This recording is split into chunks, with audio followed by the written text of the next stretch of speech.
Good Friday morning to you. It's KYGT 102.7 FM, www.kygt.org. It's Fridays with Denise Faithful. I'm glad to be back on air with you.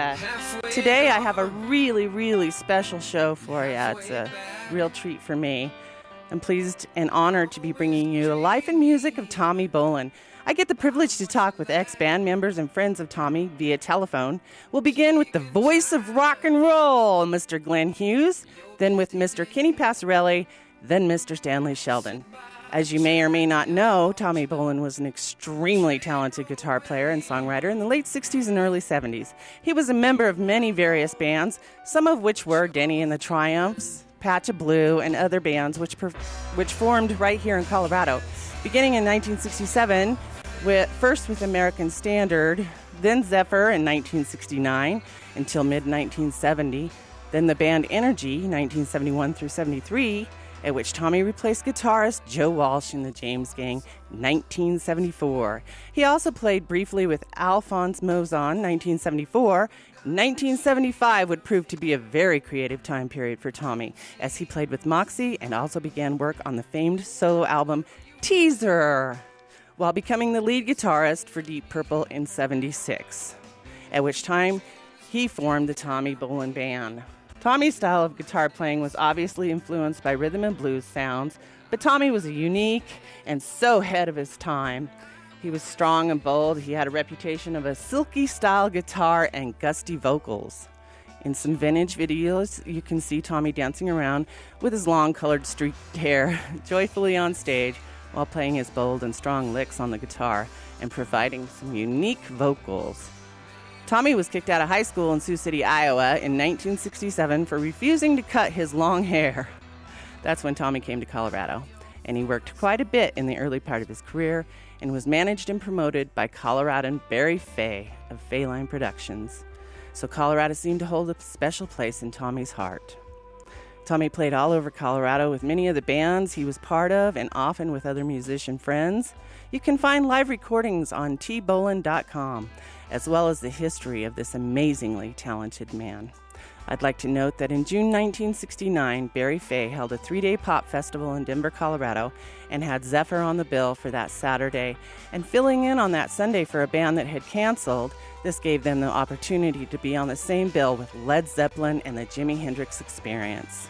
That Sunday show was also famous for the police tear gassing in the crowd while Zephyr was on stage. And here we go with some Tommy Bolin, Dreamer.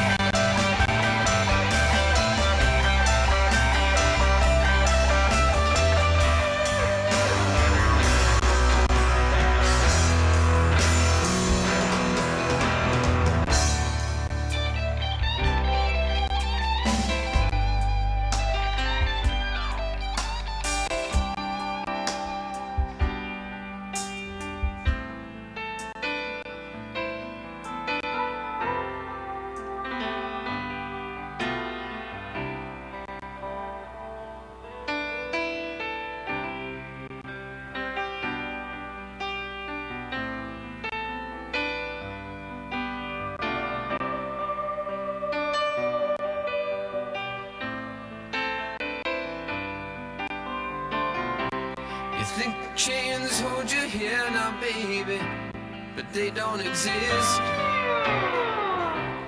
I had to stay, mama, I won't insist.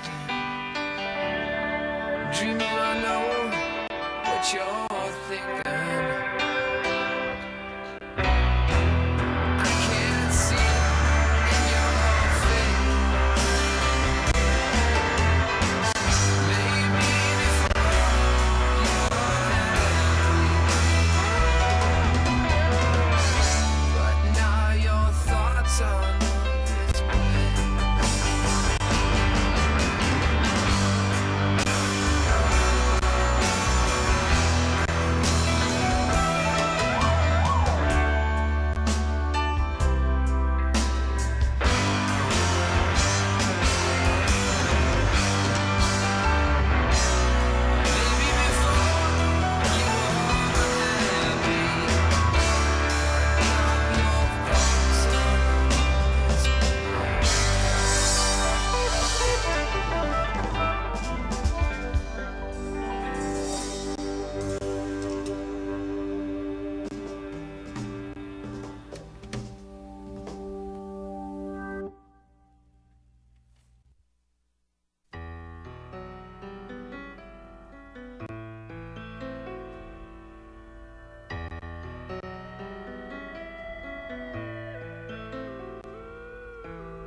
Okay, while I wait for a phone call, we're going to listen to some more Deep Purple with Tommy Bolin.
right. Well, there's been a little change in plans this morning. I have a different guest on the phone this morning. Mr. Kenny Passarelli. He was in Barnstorm with Joe Walsh originally, co-wrote Rocky Mountain Way, and knew Tommy very, very well, so we're going to try to get him on the line right now. Let's see. Kenny, are you there? I am. Hi, Denise. How are you? I'm great. How are you? I'm doing good. Just kind of coming down from we had the Caribou memorabilia auction. It was more, not just memorabilia, but stuff from Caribou Ranch, and that was last Saturday. So it was quite an event. So here I am. Here you are. It's good to have you on the show. I really appreciate you. Yeah, I appreciate you taking out your, precious time of your day, your busy schedule, to be with me today on Fridays with Denise Faithful. And Kenny, can you take us back to 1971? And is that when you first met Tommy? And how did that meeting between you and Tommy evolve? That's a pure redundant, because I think there was a couple articles that I've done, and but the story is that I met Tommy in 1968, 69, when he, I can still remember seeing him for the very first time. It was I was in a group called the Beast, and we were assigned to ACTO. We were a Denver group, kind of an R&B. We were doing original work, but we had signed a deal, and we had a recording contract, and we were playing it was a kind of it's right after the Summer of Love, and these entrepreneurial kind of guys here in town. There was a really great guy who I still know lives on the Western Slope named Bob Panetta, and he had his father owned a restaurant in Denver, and in the back room he threw this kind of like a be-in concert thing, an evening thing, and that was the first time I met Tommy. Tommy was there, these baggy pants, and as the story goes, he just had arrived from Sioux City. He was somewhat of a runaway. He just packed his guitar. I think that's all he had, as legend goes, either a guitar and a small suitcase, and hitchhiked his way to Denver. Wow. And when I saw him, he may not even have had a guitar, so he was there at this kind of a little be-in jam session, a couple bands playing, and I believe that's when I met him and I heard him play, and I just couldn't believe it. I mean, I never heard anybody quite like Tommy. Obviously I'd heard Hendrix and stuff, but he was a unique approach to what he was doing, and we became fast friends from then on. And Tommy was super instrumental in my career. We were like brothers. We were always going to put a band together, but I got tied up, and then the next thing, I was with the Beast, and then I met Stephen Stills, and I was going to join Crosby, Stills and Nash at Woodstock. That's a whole other thing. And then Tommy got involved with Zephyr, and but we were always in communication. We saw each other a bunch and played together a bunch way before, after Zephyr, and then prior to Energy. I was kind of in the beginnings of Energy, and that's a great story because Tommy and I had kind of like, he went on to join Zephyr. They went on tour, and they were signed, and he was really going places at that point. And I'd left to do. I was in a band in Vancouver. There was a bunch of us up in Vancouver in 1970. So Tommy and I met in, let's say, 68, 16, maybe 19. No, it might have been like January of 69, because I met Stephen in February of 69, heard the acetate of the CSN record up in Gold Hill, Colorado, and I thought my life was really going to change because I was going to quit the band. But Tommy and I were we were always talking to each other. I'd seen him in Boulder, and we'd get together and play, or he was always jamming with everybody. He was the kind of guy that never wanted to stop playing. And the parallel between he and Hendrix, because Stephen Stills is still a very, very good friend of mine, and Stephen will occasionally talk about Jimi. I mean, it's something he doesn't talk about too much, but Jimi Hendrix and he were very, very close, and he would tell me stories of Jimi just never stopped playing. He had the guitar around him while he was making tea, or he'd coffee, or on the head, going to the bathroom. I mean, Jimi was that, and Tommy was exactly the same way. If you'd go over and visit him in his apartment when he was with Karen, when he got together with Karen, I was didn't live too far from him for a while in Boulder, and I would go over and see Tommy, and he'd be listening to Coltrane, and he'd be playing along, and he'd be staring at the TV, but he always had a guitar in his hand. And so this guy was just that was his whole life, and everything else revolved around that. And so whenever anybody was in town, Tommy was there to jam. He was just one of those guys who wanted to play all the time with everybody. And so what happened is that Tommy, my band failed in Vancouver. I came back and with my tail between my legs, and in Vancouver at the time it was Cheech and Chong, before they were Cheech and Chong, and David Foster, who's there was some incredible musicians in Vancouver, BC in 1970, and 70, 71, and then everybody went off and made it and did different things, left Canada. But you have to remember the political things that were going on, the draft and the war and all this kind of stuff. So I ended up playing music up there. I wasn't running away from being drafted. I quit the University of Denver, and I went off to play music. And Tommy and I were always in contact. And this band failed. I came back, and I to appease my father, and I went back to the University of Denver, and I put the bass in the corner. I remember talking to Tommy a couple times, and he was going, "What are you doing?" And I said, No. I'm done. I had the best band ever. We couldn't get a deal. I'm done. I'm going to do it. I'm going to go to law school and all this stuff." Wow. So about 6 months into, I think it was spring break of now we're, into 1971, I get this call from Tommy. It was close to spring break, and he said, "Listen, you got to do me a solid here. I need for you to play bass with me. I'm bringing this flute player named Jeremy Steig. He's going to blow your mind. He's an incredible jazz flute player, and he plays electric. He's just phenomenal." And I'd heard of Jeremy. I think maybe Tommy had given me a record, or I've heard something with him with Bill Evans. Because again, another thing that Tommy and I shared was we loved jazz. I had this in the back of my mind, always wanted to be somewhat of a jazz player, and I knew Tommy was heading in that direction. So he said, "I'm bringing this guy into town.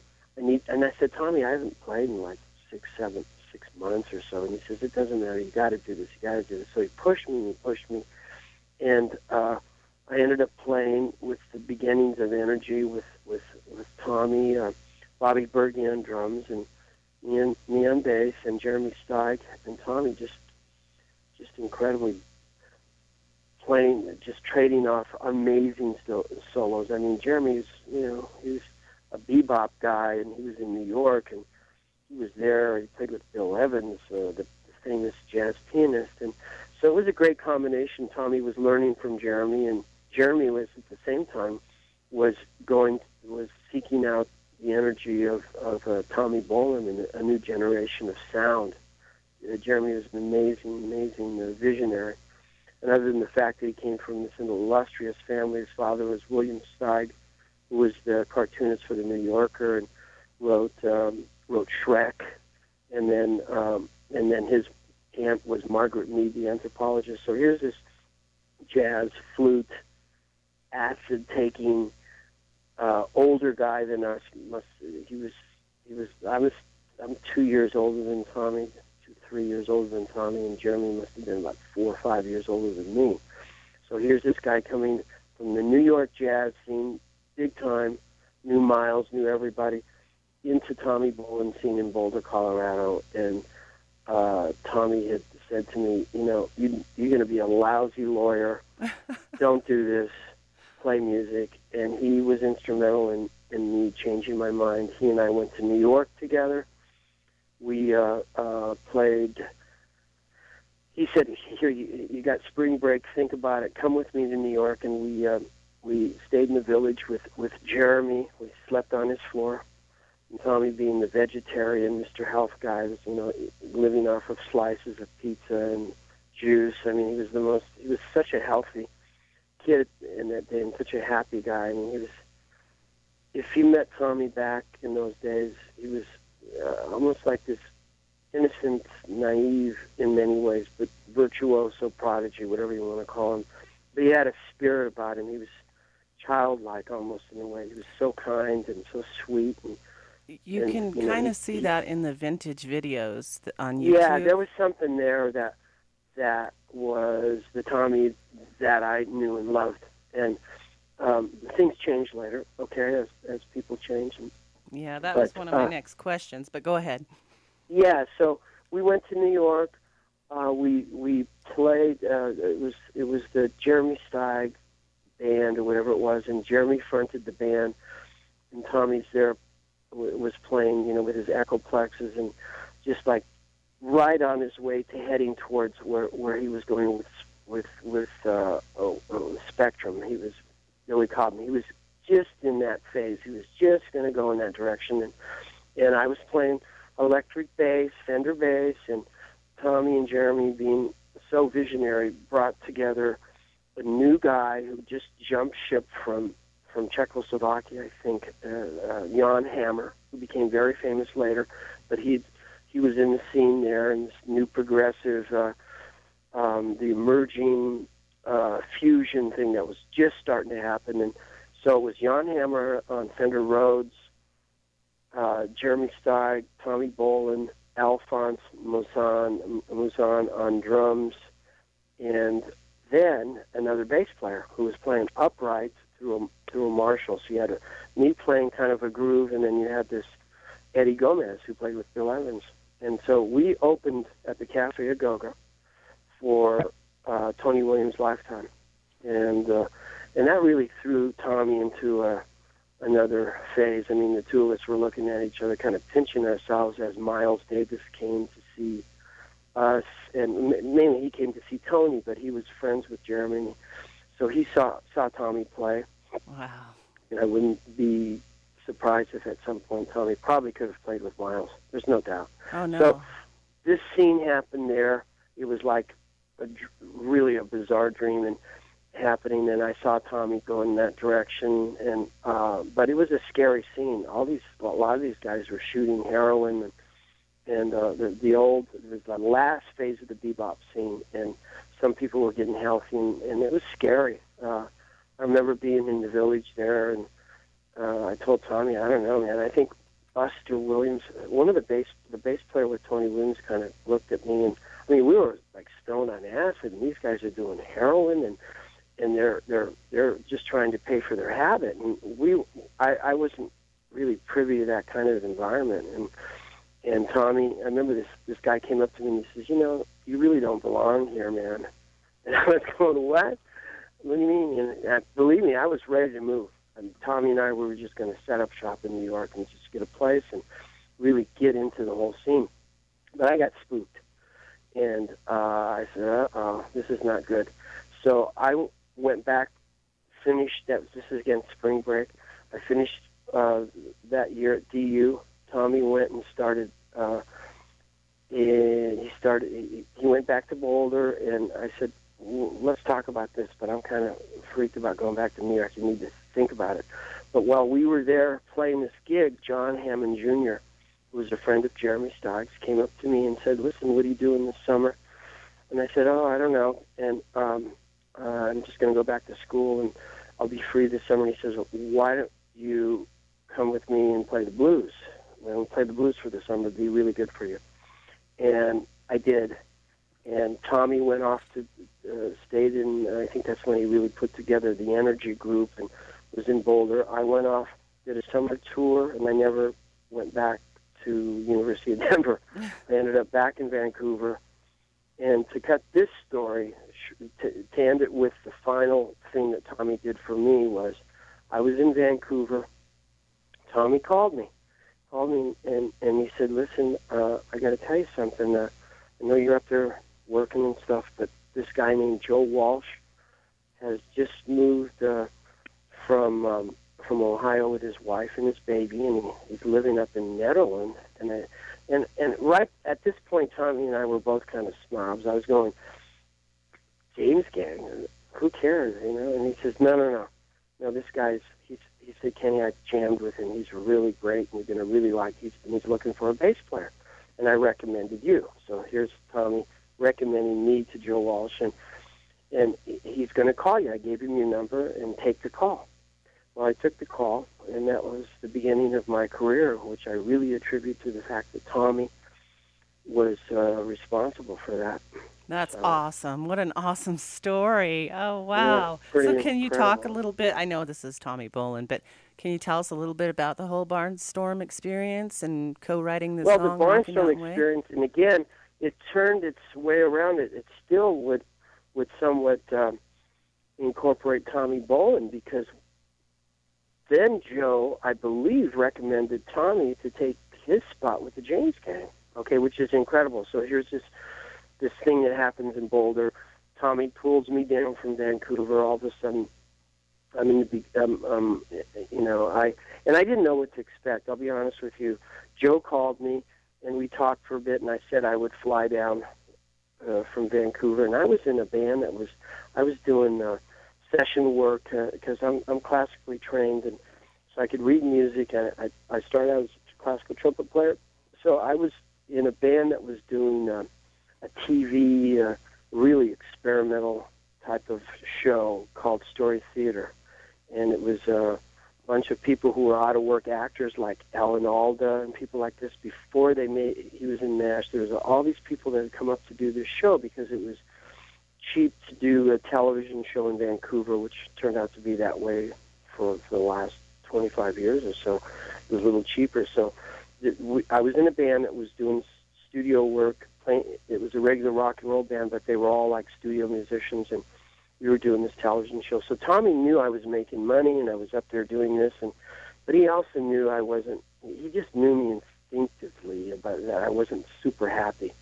And so when he said, well, this Joe Walsh, and I said, well, wait a minute, Tommy, we're playing, that's music is kind of passe, isn't it? I mean, it's kind of funky, Funk 49, whatever. He says, no. He says, I've heard some of his music. You got to take the call. And he basically talked me into it. I fly down. I go up to Netherlands. And I'm from Denver. So I remember I borrowed my dad's car, drove up to Netherlands. There was like 2 feet of snow. I'm going, Jesus, I'm in Vancouver. What's this? I left this. And I meet Joe, and Joe Vitale's there. And Joe has this camp, and it's not a cabin, it's a big house with his wife and his baby, and he had a 24-track downstairs, and I'll never forget going there. I had my bass, and we went down, and he played me the 2 tracks that he had cut already, the beginning of the Barnstorm record, and as soon as I heard it, I just went, whoa, this is great, I see what Tommy's talking about, and that was it. We played a little bit, I went back to Vancouver, packed up my car, quit the band, and drove down. I had a 1941 Chevrolet classic car that I bought up there. I pulled the trailer down, and Tommy and I used to drive around in that car when we were in Boulder, because Tommy didn't drive. He was a horrible driver because he was blind as a bat. And so we had, I think there's a picture of us, not in the car, but on his 21st birthday, there's a picture of the 2 of us together. I had already joined Barnstorm, and Tommy was plugging away with energy, and he was doing his thing. So that was it. After I started working with Barnstorm, and we started cutting up at Caribou, we were the first band really to have the first album out of there, and the first hit later, Rockin' Mountain Way. And I didn't really see very much of Tommy. I'd say we'd cross paths every once in a while, but once we hit the road with Barnstorm, we were doing like 200 dates a year. I mean, we were on the road, and we did that for 2 years. And wow. So Tommy was doing his thing, so we didn't really see each other for a while. And then I heard he joined, after the James Gang. Then I knew he moved. I kept tabs on him, but we didn't really see much of each other until must have been 1976.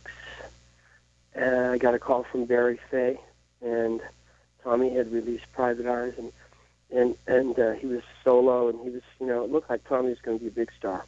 And I get this call, and I had already gone from Joe Walsh and Barnstorm to Manassas, Stephen Stills, solo stuff with Stephen, to Elton John. I was with Elton John from 75 to 76. The band dissolved on August of 76. I got another deal. I was doing something else, and I get a call from Barry. And he said, listen, I really need, Tommy needs you to can you go to Japan, or can you do something? And I said, you know what, I'm under contract. I'm doing something else. I'd love to do it. How's Tommy? And he says, well, he'd really need you. And I couldn't do it. I could not leave what I was doing. We happened to see each other at the Sunset Marquee. I can't remember exactly what it was. It might have been, not too long before he passed away, and he was a different guy. He was a completely different guy. I was going to ask you about the... Yeah, it was terrible. He'd lost that innocence. He seemed hurt, and he seemed bitter, but not in a way, but he hid it through almost kind of an arrogance. It was really odd. And we saw each other and being great friends. It's like when you go to hug somebody and they don't quite hug you back. Right. I'm looking at this guy like, whoa. And that was it. I never saw him again. And when I heard he passed away, it was terrible. And I forget where I was. I was not available to go to the funeral. Joe Walsh did. Joe and Joe Vitale went to the funeral. And I was, it's kind of a full circle because I did the Bolin Fest last summer, and I was there. It was really a great experience. I want to go to that this year. What do you think caused the change in Tommy? Do you have any idea? You talked about he had changed. He was a different person. Do you have any idea what caused that? Oh, of course. It's called X.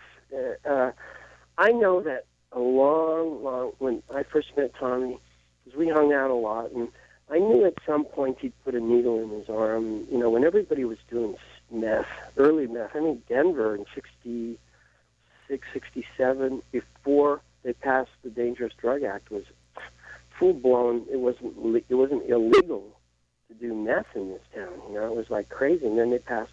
So I think at some point Tommy might have experimented with that.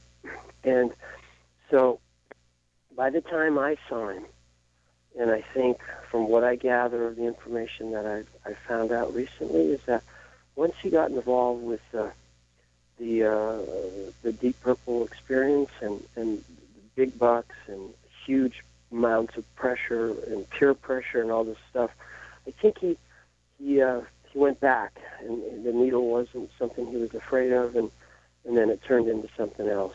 And so, but it just didn't happen overnight. I wouldn't blame the Deep Purple thing. I think it started to happen earlier, but I didn't see him, so I wasn't aware of it. But those were the times. Everybody was getting crazy. It just depended on how crazy you got. Who was monitoring, who was helping you. And I think Tommy was very dependent on his relationship at that time. And when that relationship dissolved, I think Tommy was kind of he was vulnerable to the excesses and to the craziness of this thing we call show business. Wow. It's very dangerous. It's a dangerous business. How do you think you escaped all that, Kenny? Well, believe me, I never put a needle in my arm, but I certainly did everything else everybody else did. I survived by, I don't know, I guess just being really, I had a really tough father, and not tough in the sense of somebody who beat me up, but I had a pretty thick skin, and I ran with, from Joe, who was pretty innocent back in those days.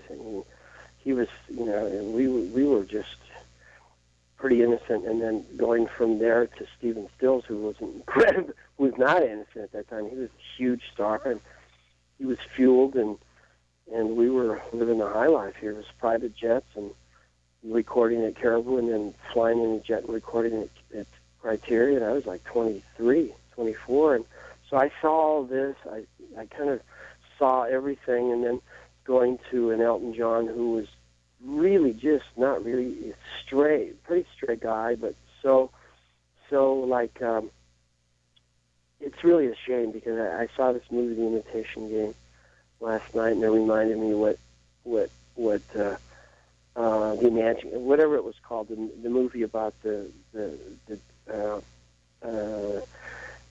homosexual who gets tortured, the genius who saved World War II. Okay, well, I saw a lot of that in Elton. Elton's a genius type guy who was gay, and nobody in the world really knew it except his inner circle at that time in '75. So all those times, because the business end did not want him to reveal to his buying public that he was a homosexual. So I saw this pain, I saw this stuff. So I really had a view of lots of things in my life as growing up. And again, I had maybe a little better education, So my worldliness was a little bit different than Tommy. Tommy was isolated, and that's why he was so great at what he did.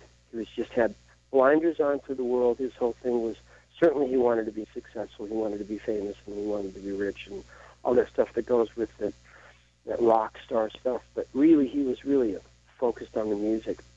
Yeah, and you can see in his playing, in the videos and just the sound of the records, you can see the passion. You can feel that passion with him. Oh, no, it never, what happened is later, because I've heard some of his work when he was under the influence and stuff, that stuff became clouded, okay? But the purity of the guy was distorted by lifestyle, immaturity, not being strong enough to deal with the world, and escapism, that happens in my business. This business is, it's a tough one. So I escaped it by being around it and maybe viewing it a little bit differently, hopping around, doing things, working with different people. And so it taught me what to avoid. Not that I just lucked out. Maybe that's a better way to put it. I was lucky. Well, and I think your environment, growing up in your environment that you did, had a lot to do with that. And you know what? You hit it on the nose. My dad was chief probation officer in Denver he was a cop in the 40s, and so I mean, boy, he wasn't happy with me. I flew in with Elton John, played McNichols 2 nights, flew in on our own 737, 18,000 people a night, and I'm 24, and I'm making like a lot of money. And I said to my dad, there's like 40 people backstage, relatives, and Elton's signing autographs for my fan. It was incredible. And I said to my dad, I turned to him and I said, well, what do you think? And he says, well, this is good, but you could have had your shingle up now. So just shows that how parents really want the best for their kids, and they're not going to, my dad, the success and stuff of all that, he still wanted some sort of normal life for me. So yeah, I didn't run away from home. I just disappointed my father by changing my career. I became successful with it. Tommy had beautiful parents. I met Mr. and Mrs. Bolin. They were great people. His family are fantastic. Tommy he was just going to do what he was going to do, period. And he needed somebody to be by his side, and I don't know. I haven't talked to Karen in a long, long time. I don't really know what happened, but I know this, that Tommy needed somebody. He needed somebody, almost like a woman, a mate that was a motherish, could mother him and see through the things that he wasn't capable of doing. And I know he had that at one time because I saw it. And then when that disappeared, and then later when I saw him later, I saw somebody who was just completely alone and not happy. Oh. And there we have it. That's what happened. Wow, that is sad. That is really sad. Oh, incredibly sad, because I think now, especially going last summer to the Bolin Fest, and all these people who, I met people from Finland and Japan. People came from all over to this really cool few days of remembering Tommy. And man, he had such influence for such a short time. I can't believe he's been dead 38 years. I mean, it's like beyond belief. He died way too young. Oh, 25. Yeah, that's crazy. I know. I was doing a lot of research for this show, and I got to tell you, when I got to the end and read how he, died at such a tender age, I started to cry. Well, it's really sad. I didn't even know the guy, but I mean, I was really affected, and I don't know at the end of this show when I talk about it if I'm going to be able to do it without emotion. It's really, he was a real powerful force, and again, it's that spirit. And once that spirit gets, once that flame gets, I guess it becomes smaller and smaller because he just felt closed. I could see it. He just felt closed in and numb. He was numb when I saw him. Oh. And it was weird. It was weird. I knew then I couldn't work with him. That's for sure. And I wasn't able to, but I never thought that he was going to die. I didn't look at him as, oh, this guy's on his way out. It wasn't that at all. He just became something else. Well, I read somewhere in the last show that he gave an interview to, and I don't have my notes right in front of me right now, but he gave an interview, and in that interview, the interviewer said, take care of yourself. And he said, oh, don't worry about me. I've been taking care of myself my whole life, and I'm going to be around for a long time. Well, I think in his, I think in his mind he was, because as much as he was taking care of him, when I think he said taking care of himself, I think he meant I'm going to do whatever I'm going to do. And there were definitely some people around him, and there's a big controversy about his death, and I don't buy it completely. I think that Tommy, you just can't tell somebody what to do. You just can't make them. You can't look at Elvis, look at Michael Jackson, go down. You have a certain amount of power. You can do whatever the hell you're going to do.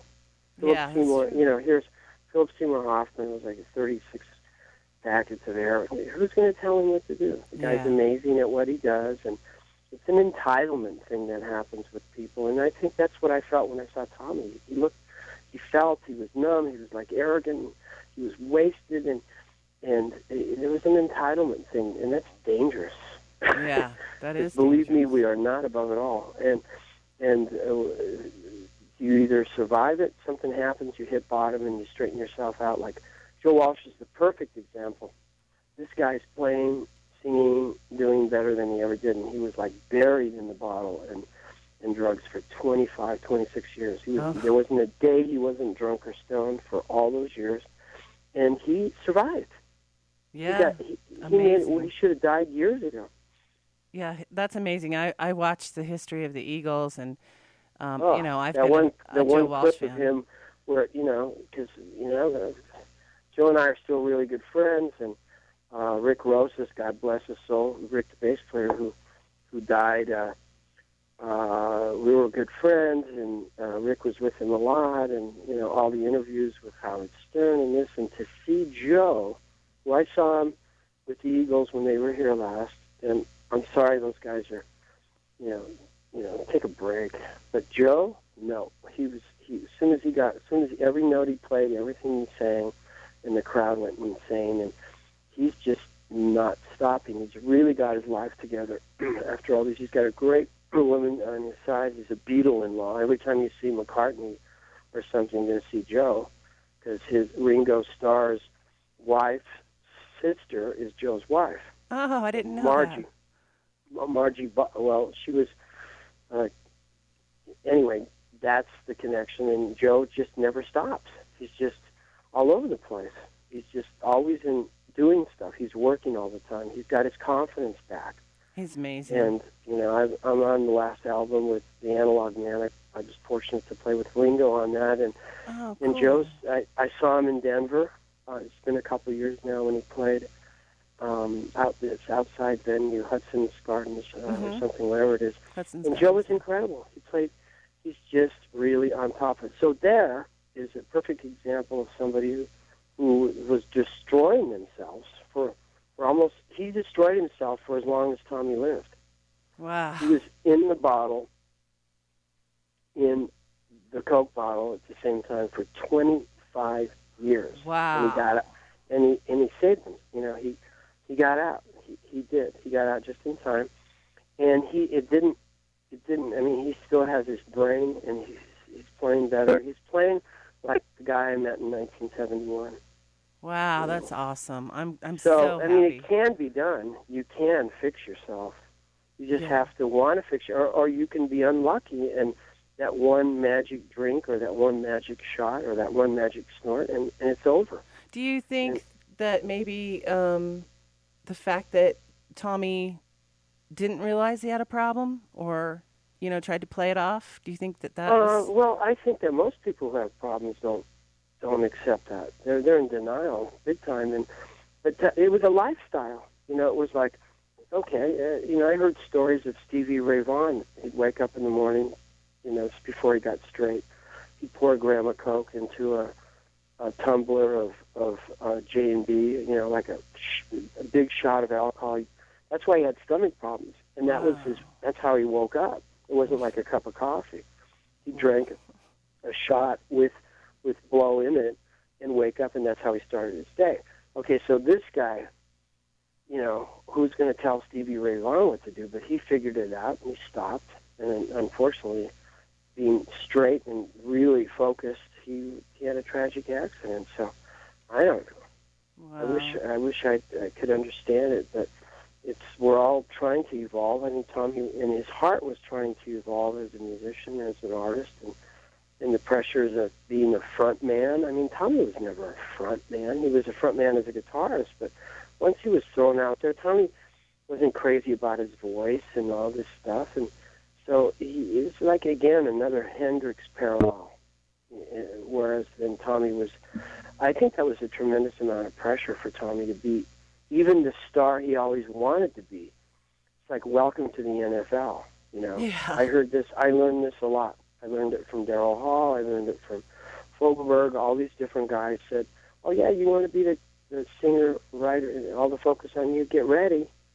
Because the pressure is just ridiculous, and I don't think Tommy could handle it. Yeah. I mean, I'm positive. Evidently he couldn't. Evidently he either refused to realize that he had a problem, or didn't recognize that he had a problem, and thought, hey, I'm a big time rock star. And no, you become you think you're invincible, and you just keep layering the pain. Mm-hmm. You just keep going. This is how I function. I've got money. This is what I do to do what I do, and nobody's going to tell me different. And that's what happens. You just do it, and it becomes part of your everyday thing. Yeah. Like I said, at one point, Stevie Ray Vaughan was not waking up and pouring a gram of Coke into a tumbler of whiskey to wake up to start his day. He got through all of that, stopped. But at a certain point, that was the lifestyle. That was just what you did, because you could do it. It was socially acceptable back then. Well, if you're a rock star. Well, I guess there's probably hedge fund guys who are doing the same thing right now. Well, I remember a time being in the Denver bars and seeing people do lines of Coke on the table, and there were no cops called. There were no. I mean, it was not looked upon then the way it is now. No, it became, it doesn't work in the long run. No. It really doesn't work. None of it works. I mean, it really, it just, how you make it work for you, who you are, I guess, is what's going to make it work. Right. I mean, come on, pot's legal in Colorado.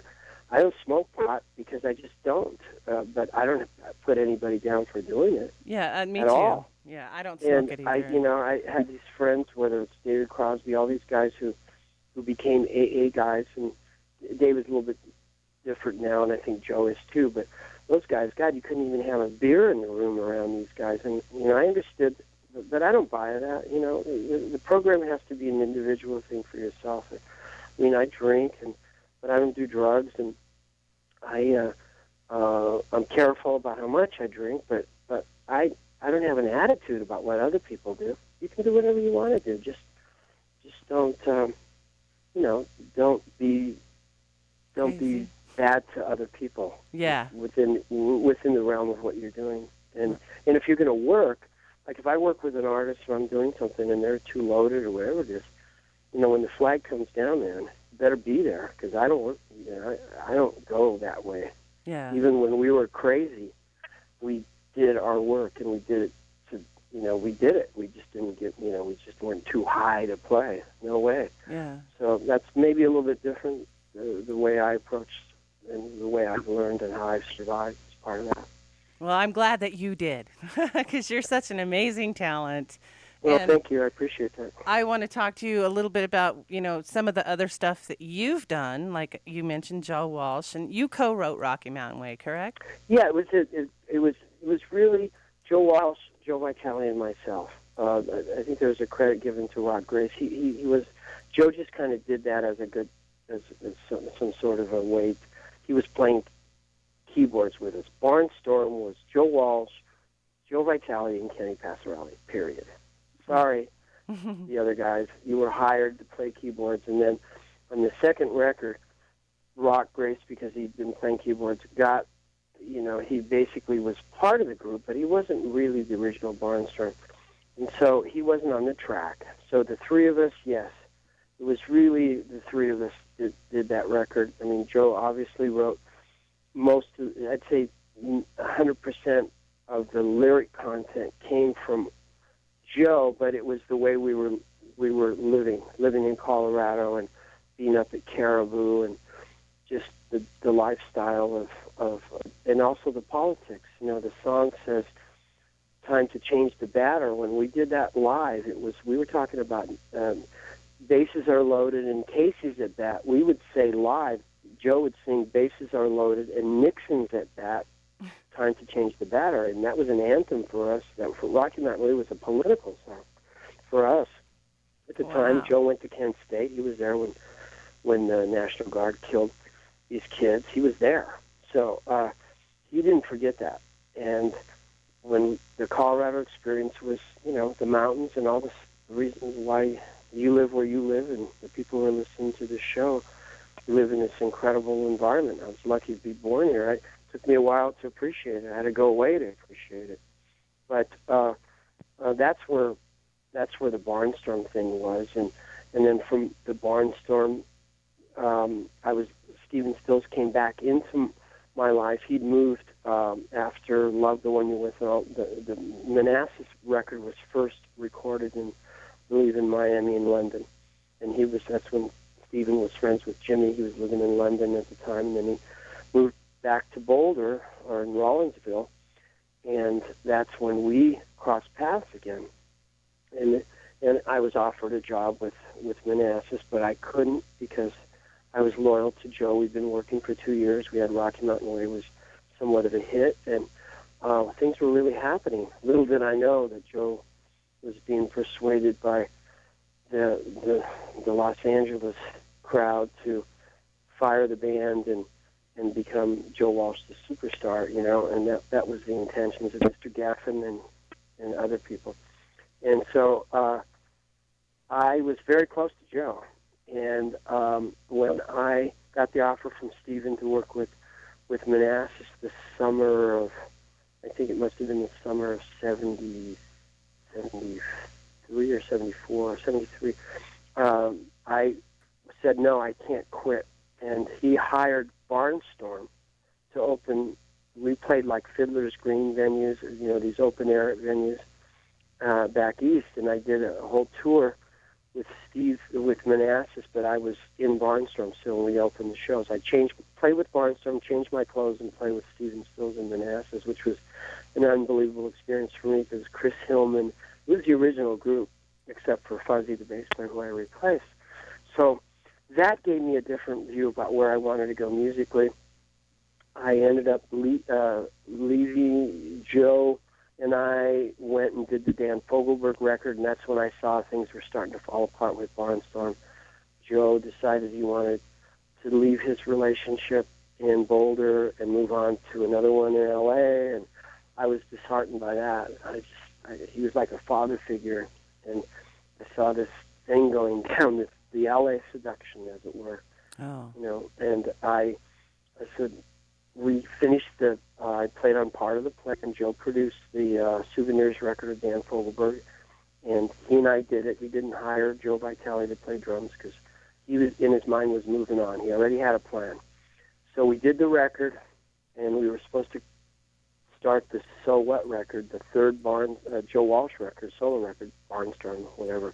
And Joe took me aside we were on the plane coming back. I remember it was Christmas, and he said, I'm going to tell you, this is what my plan is. I'm leaving my wife, and I'm moving to LA, and I'm breaking up the band, and I want you to come with me. And I just kind of looked at him and said, okay, Joe. And then when I got back to Boulder, I called Steven, and I said, listen, I got to talk to you. And I went up to see him, and I said, is the offer still up for me? I said, I don't want to go to LA. I don't want to live there. I want to stay up here at Caribou and live in Colorado, and if I can work with you. And so I got the offer, and I had to call Irving Azoff, Joe's manager. Joe was in Big Sur at the time, and I made that call. I called Irving, and Irving says, no, it's like The Godfather. You're going to have to tell him personally, And so I called him in Big Sur, and I said, Joe, I'm really sorry, man, but I don't want to move to L.A. I want to stay here in Colorado. And he was gracious. He was so cool. He said, whatever you want to do. And so I worked with Steven from 73, late 73, through 74, the whole maybe year and a half. And then I got a call from Joe Walsh. And he said, listen, Elton John has fired his band. And I said, you got to be kidding me. Why? And I wasn't a huge Elton fan. I mean, I loved the records, and I was appreciative to all that, but I wasn't a huge fan. And he says, he's heard your work with, he said, Barnstorm is one of the reasons why he came to Caribou. And Joe and I and Vitale also played on the Rick Derringer, the American Dream, American Boy, I think it is, a huge rock and roll Ho Chi Koo and all that stuff. Most of that was cut up at Caribou, and we played on several tracks. And so Elton had heard these records, and that's why he came to Caribou, because he'd heard the Barnstorm records, and he'd heard the Rick Derringer record, and so he came up and he recorded 2 records before I got involved, and I was involved in the 3rd record. So what happened is Tommy Bolin leads me to Joe Walsh. Joe Walsh calls, I have 2.5 years or whatever, a career started with Joe. I leave Joe to work with Steven. Joe calls me and says, Elton John wants to hire you. You got to take the gig. Wow. And so in a weird way, that's all through Tommy Bolin. And so I ended up working with Elton from 70, 75, and 76. And so I did 2 albums. We did 2 major tours of the United States, Dodger Stadium. I did 2 nights with Elton John in Dodger Stadium in October of 1975. And our first gig was at Wembley Stadium the summer prior to June of 75, 120,000 people. And so my life changed radically. I went and I worked with Elton for those 2 years. We did Rock of the Westies at Caribou, and then we did Blue Moves up in Canada, which has Sorry Seems to Be the Hardest Word. I played on Don't Go Breaking My Heart, which isn't on that album, but some big hits with Elton. Got to play stadiums and do all this other stuff. And not that I hadn't saw a bit of it with Steven, but so I was kind of ready for it. So that's maybe a little bit different from Tommy, where I was thrown. I'd already been in the Lions Den and saw it and had been around it, whereas Tommy was just kind of thrown right into it. So after Elton decided to take a break, I worked with Daryl Hall and John Oates, moved to New York, but I'd always been in touch with Fogelberg. He'd asked for me to play on, I think, on the Phoenix record or stuff, and I was too busy. And then finally, I worked with him again and did the Innocent Age with him after I worked for Daryl and John for 2 years. I worked with him. I was kind of their their music director at the beginning. I brought in Elton John's guitar player, Caleb Quay, and this great drummer, Roger Pope.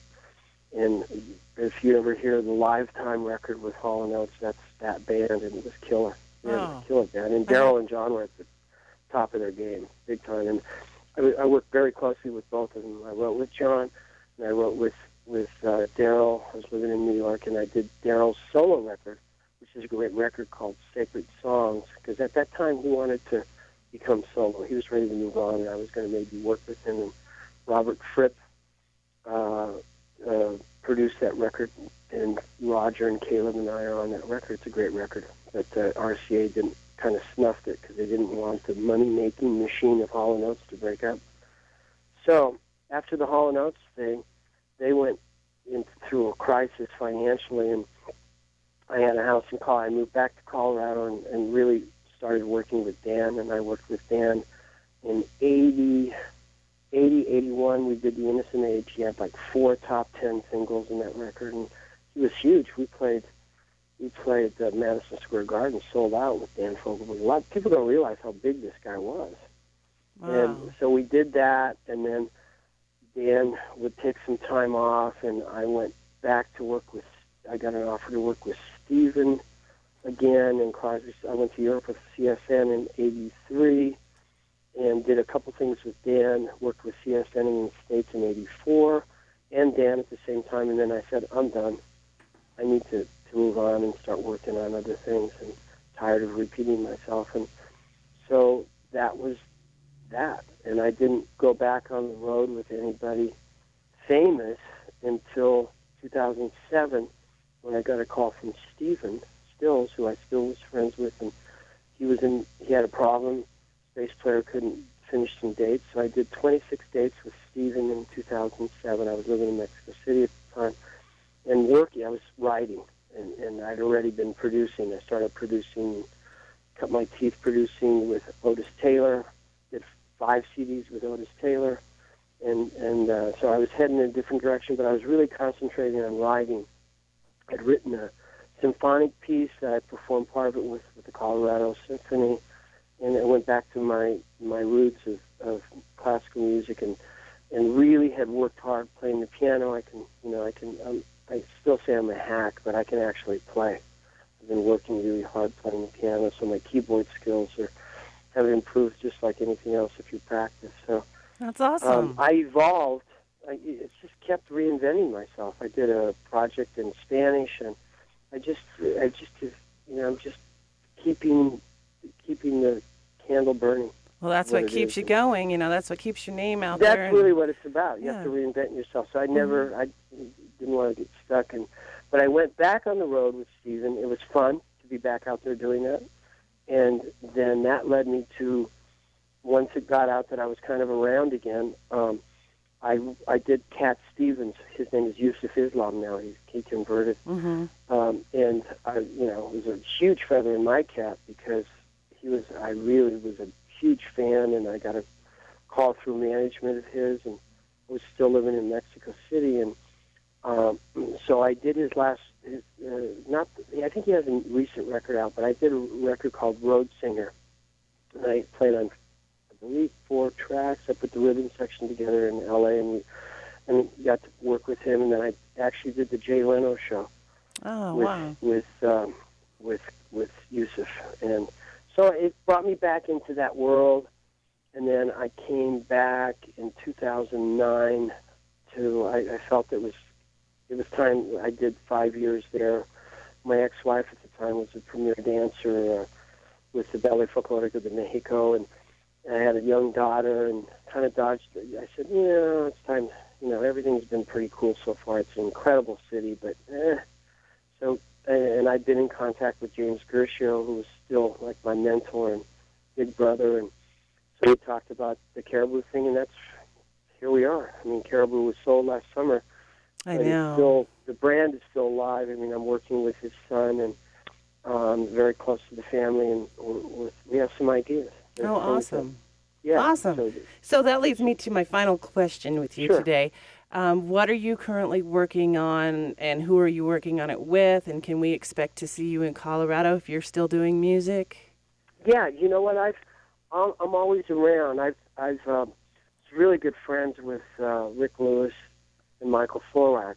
When I got into town, I kind of connected with them. It was weird. I went to something with Jim Gersha. We went to see Danny Serafine of Chicago. He was releasing a book, and I met Rick Lewis then. It was like 2009. It was really maybe about 6 months since I was back into town. Mm-hmm. And so I became friends with Rick, and they had this band, the Groove Hogs, and I started sitting in with them on keyboards. And then I've been involved with a lot of charitable things. I'm involved with the Carson J. Spencer Foundation, which is about suicides, and awesome. It's an incredible foundation based off of some of the people killing themselves. And Colorado has the second highest for teenage suicides. Yes. So I'm involved in that. I'm there with CARE in Boulder. I helped them do a benefit a couple of years ago. I brought Cheech. Richard Marin, Cheech Mining, is one of my oldest, dearest friends. We've known each other since when I first went to Canada. So he came into Boulder and Denver and raised a ton of money for this cancer there with CARE, which does great things. So I'm around musically. I just saw Otis Taylor last week. I produced Eddie Turner, who was Otis's guitar player for years. I did 3 CDs with him. I'm going to work on a 4th. I'm around, but I'm not in the scene, but I am kind of. Mm-hmm. I go back and forth to L.A. I've got an artist out there called Kevin Miso, if you look him up. How do you spell that last name? M-I-S-O. He's fantastic, and I'm working on I had co-produced a record with John Elijah with him. That's John Mayer's producer, and this kid's great. He's from Long Beach. He's kind of like a surf type of thing. I don't know how to explain it. Jack Johnson type of genre. So I'm working with him. There's another artist from New Mexico called Tiffany Christopher. You're going to hear about her. I'm doing some production and playing bass and keyboards and stuff on her stuff, and I have to finish that. And then what else? Just I'm around. I'm always looking for talent. I love to produce. It's real fun. Oh, really? For me. I'm more of a musician producer. I know a really, really good local band. Really good local. I'd love to turn you on to them. Yeah, well, I'm totally open for that. Okay, we'll talk after the show then. So to answer your question, I'm still alive and well, and I'm still playing, and I think I'm at the top of my game in terms of my playing and just my understanding of music.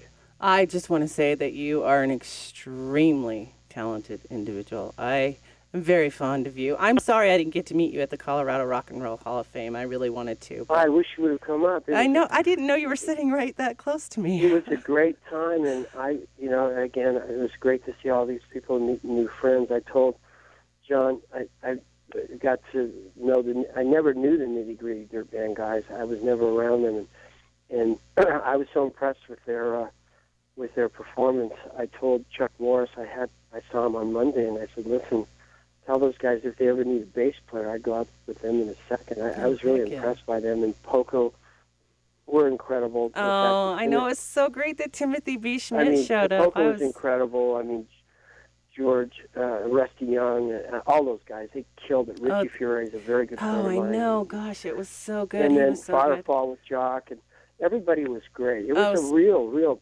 great night, and believe me, get ready, because we're talking Fiddler's Green, Dan Fogelberg induction, Joe Walsh and Barnstorm playing live. I know, I'm going to be there for that one. Caribou, it's going to be a big deal. And can I hang out with you at that one? Of course.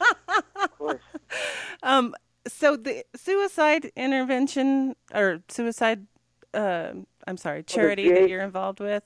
Well, yeah, it's called the Carson J. Spencer Foundation. Okay, I bring that back up because I have a family member do that, and is actually the father of one of my daughters. And I would really, really, really like to get involved somehow my daughter's Well, only we can- 15, and she still suffers the effects. And I would really, really like to get involved because I think if I could get her involved, it could really make a huge Oh, no, difference. it's a healing thing. It's important to talk about it. I'm involved with that. I'm also involved with the National Epilepsy Foundation in the Colorado. A part of that. My oldest daughter has a slight sort of epilepsy problem she developed at 12. So I'm involved with them. So I'm trying to give back as much as I can. I'm doing a teaching program with an organization called Hope Online, and there will be a performance in April at the Denver Art Museum. So I'm just, there's a lot of people that need to be influenced by music, and music really does change things. Mm-hmm. The arts change things, and so yes, I will give you some more information about the Carson J. Spencer Foundation. They're doing great stuff. Awesome, and I'd like to get involved if I can help in any way. Of course, I would love to. Sure. All right. I'm sure they'd love to have you. It's been my pleasure and a great honor to have you on the show today. I can't tell you how much I thank you. Hope we talked enough about Tommy. I'm so sick about talking about myself. It's just the auction. It was like crazy. I was going. If I have to say one more thing about me, I'm done. But again, you gave us I wouldn't be here doing what I'm doing if it wasn't really Tommy Bolin had a big influence on that. And I'm really sorry his life was cut so short. But his memory lives on. His legacy, his music's out there. Yeah. It's all over the place. Well, I'm going to do a part 2 to this, so I'd like to bring you back into that, if you don't mind. And maybe you could come sit in studio with me. It'd be fun. Yeah, I'm just, that would be fun to do. So just stay in touch with me on that, and I'd love to follow up. Awesome. That's so awesome. Thank you. And You're thank welcome. you for joining me today. I know your time is precious, and I'm so honored. I just got to tell you. Well, thank you. Thank you for having me. I appreciate it. Thank you. Take care, Kenny. Bye-bye. Bye-bye. All right, it's Kenny Passarelli.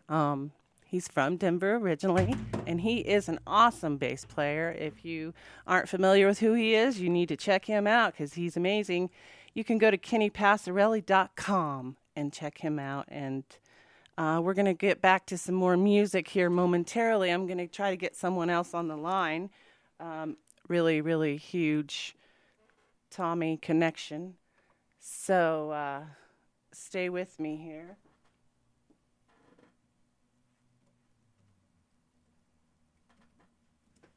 Sorry, my computer went to sleep.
You're listening to KYGT 103.9 FM.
All right, I'm on the line now with Mr. Glenn Hughes of Deep Purple. Glenn, are you there? Oh, hello? Might have lost him. Glenn? Hello? Hello? Hello? Yeah, I can barely... Glenn? Hello? Hello, how are you? I'm good. I can barely hear you, so I'm going to switch my phone up. Okay. Okay. All right. Today I have the voice of rock and roll, Mr. Glenn Hughes. How you doing? Good morning, everyone. How are we today?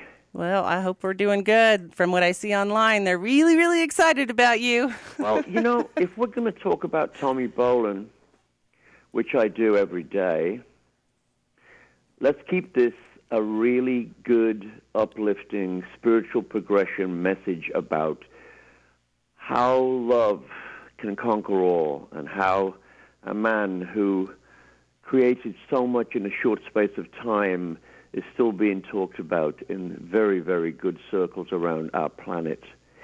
And I am an ambassador to keep his name alive until I join him in the big sky. Oh, bless your heart. That's wonderful. And you are, the go-to man with Tommy, from what I understand. Well, you know, I think everybody that knows Tommy, how he joined Deep Purple, I'll make this. We don't have a lot of time, but he came into the studio to rehearse with us, and I hadn't met him. And I walked up to him and I whispered in his ear. I said, "I don't care what happens in this room tonight, but you're coming home with me." That's awesome. Yeah, I know. He was, you know, for those people out there that never met Tommy, because there's quite a few of you. Right. You need to know that he was a boy, a very, very beautiful boy, and he working class background, family man, very, very close to his family, spoke very quietly. He was just a boy, you know. I'm an only child, so I connected with him immediately. He was quite unlike anybody else I'd ever worked with before. How so? Yeah, you know, you can talk about Tommy being bohemian, gypsy, traveler, you know. It's that kind of almost hippie vibe, which I really loved that, you know, and that was the sweetness about him that transported his music into another space that uplifted so many people. It was the notes that Tommy didn't play that were more important than the notes he played. He had such an air of grace about the way he played guitar and wrote lyrics and wrote melodies and had a gift to share with everyone. Yeah. He's amazing. Amazing. You both are amazing talents. Can you take us back to the day that you auditioned, Tommy, for Deep Purple? Yeah, you know, it was a period when Richie left the band. We didn't really know Richie was going to leave the band, and then obviously we found out he was going to leave the band, and there was quite some, you know, should we carry on? Should we really, you know, find someone else? And there was a moment there where we were thinking, yeah, let's just pack this in, you know, let's just, you know, forget about it. And you know, I think I was getting ready to make an album, a solo album, and I think it was either David or Ian Pace that came across the Spectrum album, you know, the Billy Cobham album, you know, and you know, when we got together and played, before Tommy came down, when we got together at Ian Pace's house and we played the Billy Cobham record, and we all looked at each other and went, well, whoever this guitar player is playing here, we've got to get him down into L.A. In fact, where is this boy? We didn't know if he was, you know, where he was from or anything. We knew he'd been in the James Gang, and we weren't too familiar about that he was from Sioux City. We didn't know too much about him, but we found out, hey, the guy is actually in Hollywood, so it was a little easier for us. That's awesome. Who auditioned besides Tommy? Pardon me? Deep Purple. Who auditioned for the lead guitar besides Tommy? Who auditioned him? Who auditioned? What other guitarists auditioned before Tommy? You mean, how many other guitar players? Like anybody we would recognize, maybe. Yeah, that you there was only one. You know, I don't think this is public knowledge, Trace. I don't think we've ever really spoke about this, but there was only one other guy that we auditioned, and he was Clem Clemson from Humble Pie. Okay. And at the time Clem came to audition, David Bowie was living at my house, so it was kind of a crazy place. And so Clem came to stay with me, and you know, we would go down and practice with Deep Purple, and it was Clem. I love Clem in Humble Pie. He was fantastic. He was really fantastic. But when you're replacing a guitar player like Richie Blackmore, you had to have someone with a lot of character and a lot of style and a lot of, you know, flash and everything else. You know, in that period of the 70s, that was really important. So it didn't quite work out with Clem. You know, he was a wonderful guitar player. On the other hand, with Tommy, when I walked in, I could see a man standing 10 yards from me with 5 different colors in his hair, and he was wearing, you know, some sandals and, you know, different colored socks, and I'm going, oh, God, this is cool. You know, I think I knew Tommy had got the gig with Deep Purple after 90 seconds of playing the guitar. Wow. Yeah. It was quite obvious that he was ticking all the boxes for us, you know, and he had such a flamboyant but beautiful, kind, respectful way, not only in the way he played, but the way he spoke. He had a very soft voice, you know. I don't think I ever really heard Tommy really raise his voice, you know. Really? He was a really kind, sensitive man. Can you tell us about the making of Come to Taste the Band? Well, when Tommy, we basically, I guess in the first time we played with Tommy, we pretty much told him, I guess the day after, you know, or asked him if you want to be in the band. So it was kind of, we weren't rushing it, but we were in it. Tommy lived in L.A. We were all living in L.A. because we were living, you know, away from England because of tax problems. So we lived there, and Tommy was there. So we just said, hey, you know, we've got this place to play, and let's just get together every day, you know, which was something new because we never used to do that with Richie. So we had Tommy come down to the studio every evening, you know, maybe between 4 o'clock in the afternoon till around 11 at night. And we put together the songs for Come Taste the Band. Pretty much put all the songs together, except the 2 that weren't written were This Time Around and Ode to G, the 2 songs that are together. This Time Around, the song with John Lord, and then that goes straight into Ode to G that Tommy wrote. We wrote those 2 songs actually in the studio in Munich. And those two songs were married to one another, you know? Mm-hmm. I think that was a really special moment for us all, those two songs that kind of are, you know, they're pretty amazing. I played both of them earlier. They're very amazing, and some people are really commenting about how they don't hear that much anymore, and they were really appreciative. No, you know, look, a lot of people have said, in fact, you know, a couple of members of Deep Purple have said that for all intents and purposes, you know, when people think of Come Taste the Band, they don't think it's a Deep Purple album. Well, it's really hard to say what is and what isn't. What happened with a lot of bands in the 70s, there were a lot of people coming and going. Well, Purple were pretty brave. Number one, when Gillan and Glover, you know, were gone, David and I came in and successfully made Burn. Mm-hmm. And then we made Stormbringer. And then when a lead guitar player of such caliber of Blackmore left Deep Purple, it would have been considered that surely would be the end of this. Mm-hmm. And for me, I got to be honest with you, I thought maybe this is the end. You know, maybe it's time for me to A, go back to Trapeze, or B, make a record on my own, you know, that I was going to make with David Bowie. But, you know, like I said, and then all of a sudden there was a lot of talk about Tommy. And, you know, little did I know the kind of man I was about to meet was the kind of person that really shone a light on my life, because I don't have brothers and sisters. So I kind of selfishly took him away from everybody. I said, you got to come with me and hang with me and stay at my house. And I think the connection with Tommy and I is deeply more than just musical. It was meant to be. I believe in karma and fate, and, you know, I believe that we've lived in many, many lives here on this planet.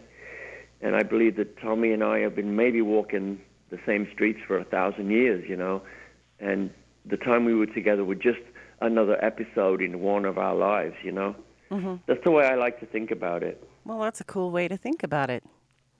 So can you tell us a little bit about the recording sessions in Germany? Was that like a really crazy time for Deep Purple? Can you repeat that, Trace? Can you tell us a little bit about the recording sessions in Germany? Was that like a really crazy time? This would have been... We made Burn in with the Rolling Stones Mobile in Montreux. Then we made Stormbringer in Musicland Studios in Munich. And we had such a great time there in the summer of 74 that on the summer of 75, when we were ready to take Tommy into the studio, we decided, let's go back to Germany in September. It would have been August of 75. Okay. And it was special. Tommy was with us, and it was you know, I don't want to go into too much gossip here, but when Tommy came in, the band was more of a family. The band were more. There was a lot of the five of us would sit together and we would eat, or the five of us may go out, or, you know, to a restaurant, or you know, have a drink. That wasn't happening before Tommy came in, and you know, I think the brotherhood was strong. Mm-hmm. You know, so David, Tommy, and I were really, really good friends, and John, of course, was really, really respectful. John was a really, really kind, generous, big-hearted man. It's just Tommy was just a different kind of musician than those guys have played with before. Mm-hmm. Tommy and I were born in the same month, same year. We're both Leos. Oh, cool. You know, it's one of those things where if anybody knows me, or they've read anything about me, or seen footage of me, I've never been so connected really with any other player than Tommy. I mean, I've made a lot of friends in the music industry over these years. But we're almost 40 years since he's passed, and it's like, for me, it's Tommy's never really gone from me. He lives with me here and wherever I go, and I talk to him, and I tell Johnny about this. It's the way I am. I can't control that aspect of who I am. I'm coming from a spiritual place. Right. Well, he's your soulmate. I respect that. It sounds like he's your soulmate. Glenn? Did I lose you? Hello? I can't hear you, Trey. Oh, I'm sorry. It sounds like he's your soulmate. Well, it's so simple for someone to speak on the radio or TV and say these things. It's like I could be reading from a cue card, but the fact of the matter is if anybody knows the history of me and Tommy, look, it's like what I don't want to talk about today. I shouldn't even bring it up. It's the fact that Tommy and I, yes, we used to have a few drinks and he used to do a few things. That's not... The Tommy and Glenn story is so not that. We were really, really tight friends and respected one another. We really had a tremendous amount of respect for each other as musicians. But I kind of took him as my brother, I had never been that really close to a man before.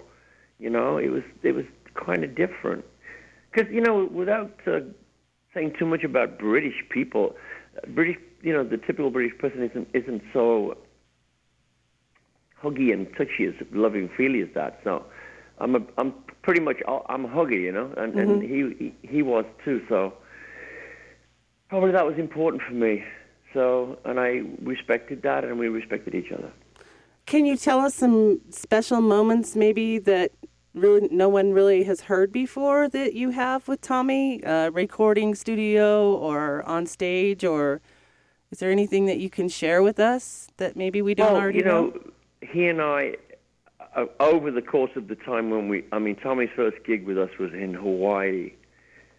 It was in Hawaii. We started the world tour with Tommy, and the first show was in Hawaii, and we were rehearsing for 3 weeks in LA, and we went out to Hawaii, and you can rehearse as long as you like, but once you get in front of thousands and thousands and thousands of people, that's when the aspect of who you are comes out. And Tommy had no fear of playing in front of a lot of people, and had a tremendous amount of energy to be spontaneous and elaborate and jam and stretch the borders of what Deep Purple were doing prior to he joining. Deep Purple were always a band that had live. We had songs that were 5 minutes long, and we had songs that were 25 minutes long. And when Tommy came in, we would extend songs, and those were the days when you could do that, Mm-hmm. And he had a great atmosphere for that, and I fell for that with him. And of course, John Lord was a master musician, and Ian Pace has got to be one of the greatest drummers ever. Mm-hmm. So here I am playing with these guys in this situation that was really, really fantastic and organic for me. But off the stage, it was just as sweet and kind. Tommy used to come over. Tommy was a vegetarian. I think we all know that. Mm-hmm. But he used to love to cook me steaks. He used to love to cook me and broil steaks for me. And he'd say, "Do you want some cheese on the top?" I'd say, "Okay." So, yeah, but he hated, he was vegan, and here he is cooking me meat. Of course, I am a vegan myself these days, but he was so sensitive and sweet. Aww. And he, like I, would give you the shirt off his back. Tommy was that kind of person. Wow. So, give us some special moments on stage, maybe, like some of your favorite moments on stage with Tommy. he was a good showman. I don't think Tommy was working an audience like, you know, he wasn't being like like Freddie Mercury, who was a master entertainer.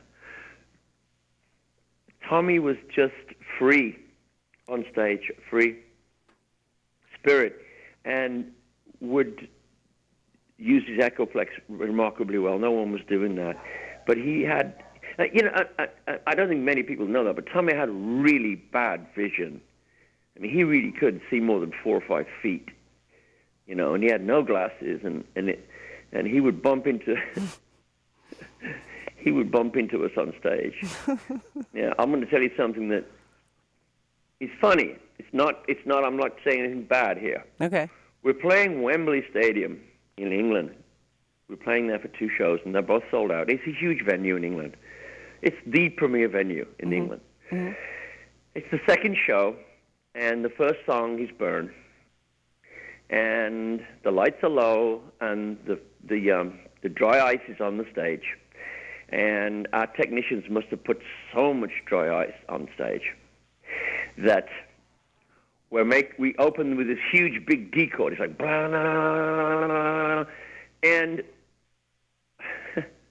Tommy ran on the stage and didn't see David Coverdale. And when the lights came on, there was only 4 guys on stage because Tommy had actually bumped David Coverdale into the orchestra pit. Of course, we all thought it was funny. Oh, that's a gem. Thank you for sharing I say that to you because if you would have seen it, even David, right this moment, would probably think it was funny now. But Tommy really didn't have great vision, bless him. Oh. You know. I mean, look, all these things I'm saying to you are fun. It's like, it was dramatically different to Richie. Richie was a serious, he's just real serious about, or darker, you know. Mm-hmm. You know, listen, Trey, musicians are actors. We're all actors, you know. And but Tommy really wasn't in that envelope. He was more, I have to say, just a gypsy, bohemian, traveling man who found himself in Deep Purple with his crazy colored hair. And, you know. When I was doing the research for this show, I was watching a lot of the films from the Deep Purple days with Tommy. And it seemed to me like he was just so happy to be on stage. He was very, very happy. I have to be honest with you, I've been doing this a long time now. I don't think we ever, and even some of the stuff I did back then was crazy. I don't think we ever had an argument on or off stage when Tommy was in the band. Wow. It was a freer spirit, you know. Mm-hmm. We were actually, you can't, you know, we have to respect the fact that Deep Purple Mark II and Mark III were a big band. But in Mark IV, there was a tremendous, serious attitude of give. Let's give to one another. Let's share. Let's do this together. It's not like one guy and 4 guys or 2 guys versus 3. It was 5, you know. And then, of course, later it changed because of things that were starting to happen, you know. Mm-hmm. But you're talking to me, and if you spoke to David or Ian, it would, I don't know, you know, when you talk to me, I think everybody knows. I'm not here to promote Glenn Hughes. That's not what I'm here to talk about my brother Tommy, and to let people know that when you listen to his music, you're listening to something, for me, that's very, very spiritual. Now, in the 70s, I've been a very God-conscious person all my life. But I wasn't really spiritual back when I was 23 years old. I wasn't wise, but I was teachable and I was worthy and capable. But when I listen to Tommy's music, the stuff I've done with him and the stuff he's done on his solo albums with Teaser and Private Eyes, it's like when I hear what he did, I'm going, this is some deeply spiritual stuff. Brother, Gypsy Soul. I mean, I could name you 5 or 6 songs now that when you listen to the lyrics, it's going, where is this guy going? Wow. And that's what we didn't have in the 70s. We didn't have so much of that. No.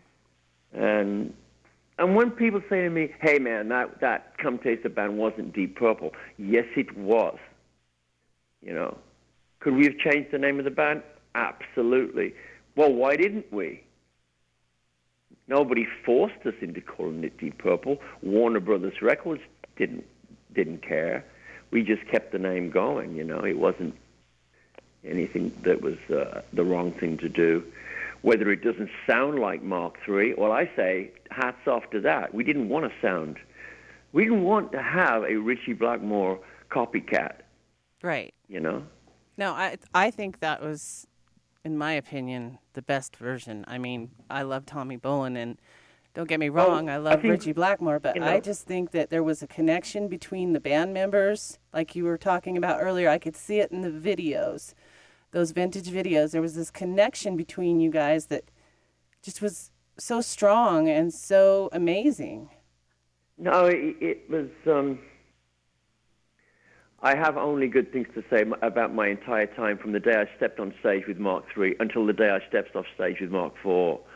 From the very moment I began to the end. Because for me, being a musician is something I've been very grateful to. It's a freely given gift from God. And all artists, whether they're dancers, actors, musicians, or anyone in the art field, we're all should be very grateful that we've been chosen because, I think all of us on this planet have been given a gift and we are chosen by, you can call him whatever you want, Buddha, God, Mohammed, whatever. Mm-hmm. But I believe we've been chosen to do something. Doctors have been chosen to help save lives, and lawyers, and the guys that build houses. Everybody's got their own cliche, their own movement, their own spiritual path. Mm-hmm. There was no mistaking when God made Tommy Bolin that he made a wonderfully gifted young musician that wrote far ahead of his time, playing guitar unlike any other rock guitar player. Or is it jazz? Is it rock? Is it hip-hop? Is it reggae? We don't know, but we like it. Yeah, he was truly ahead of his time. Truly ahead of his time. No, he really was. He had no ego. And to be in a rock band of the size of Deep Purple and not to have an ego was pretty wild, Yeah, that's rare. And he handled it really well. He handled anything that was thrown at him, the press, the reviews, the interviews. We had a big, very heavy schedule, as you know.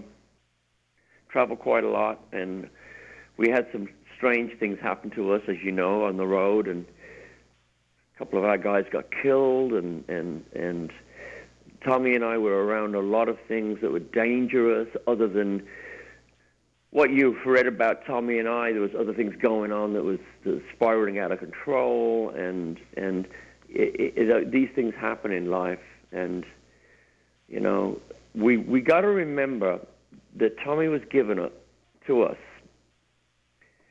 for 25 years, and we have to remember to love what was given to us. And I live with that. I've lived with it all the entire 39 years since he's gone. Love his music. I've made a couple of records, tribute things for Tommy, and it probably won't end there. I love his music. I love him. It's like I won't do anything I don't want to do unless I really, really believe in it. And when I'm asked to go on a radio show or TV show and talk about my big brother Tommy, he was exactly 3 weeks older than I was. That's wild. I'll always do it. So, I just lost my train of thought. I'm sorry. I lost my train of thought because a fan just came into the studio and brought me a framed picture of Tommy Bolin and, just like left it with me. And I'm just kind of like, wow, okay. So, I know a really huge Tommy Bolin and Glenn Hughes fan. His name's Joseph Cole. He wanted me to tell you that you're an awesome singer. And he wanted to know what you're working on currently these days. And I want to know, are you going to be at the fan jam for Tommy Bolin this year? Isn't this the thing that Johnny's been talking about? Yes. I mean, maybe I'm speaking, I shouldn't be talking to you on the air about it. Is there Johnny said there's isn't a Hard Rock casino there now or something? Yeah, I believe that's what it is. I mean, look, Johnny's reached out to me for my availability, and I've told him that if I'm available, I will be there this year because it must be now. Whew, I think it must be 10, 12, 13 years since I did the last one. Wow. Maybe longer than that, Wow. Maybe 15. Of course, I mean, it's been a while. I mean, we did the album for Tommy 2 years ago. I thought it was great,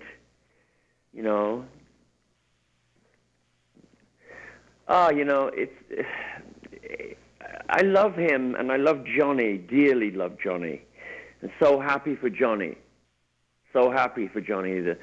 Johnny's doing great, and the Bolin legacy is very important to me. Very, very important.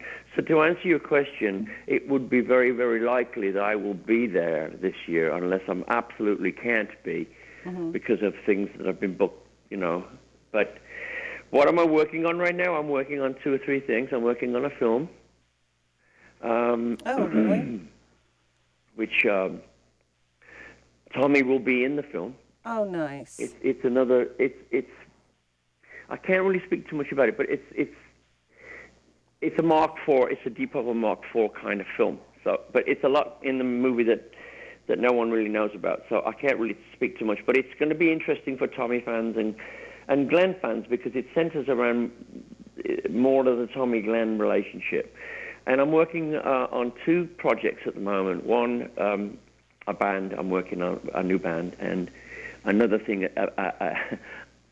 I'm putting another thing together. I can't really say what it is because I can't name any names for contractual reasons. But for those people that are listening that want to know what I'm doing, I assure you that I'm working right now, today, on coming back out. And the thing that I've missed the most over the last 20 years is that I have not done as many shows as I wanted to do on a lot of levels, But now I've realized that I am very much a live singer that has missed playing live more than anything in the world.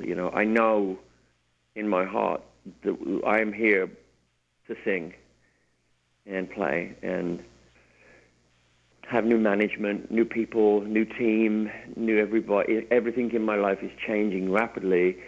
And I want to get out there and do as much work as possible. And we want you to. You're an amazing talent, and we really want you to. Yeah, well, I'm going to do that. We're actually working, as I said. I've been in the studio all this week, and it started this week. And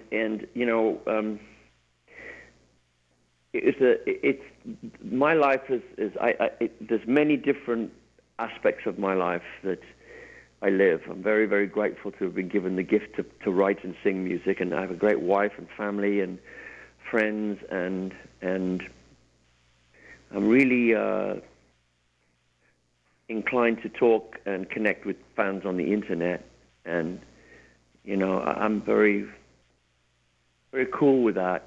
And I really want them to know that I respect them so much for sticking with me through the thick and the thin, the dark times, the good times, the tears and the joy. And you know, it's been a very, very good, interesting, wild, lovely experience, my life. And long may that continue. And long may I carry a message to people that want to know about love and nurturing and kindness and spiritual progression. And man, let's be clear. I'm a hippie. It's the way it is. I live in California. I got flowers in my hair. And that's the way it is. And we like you like that. So there you go, right?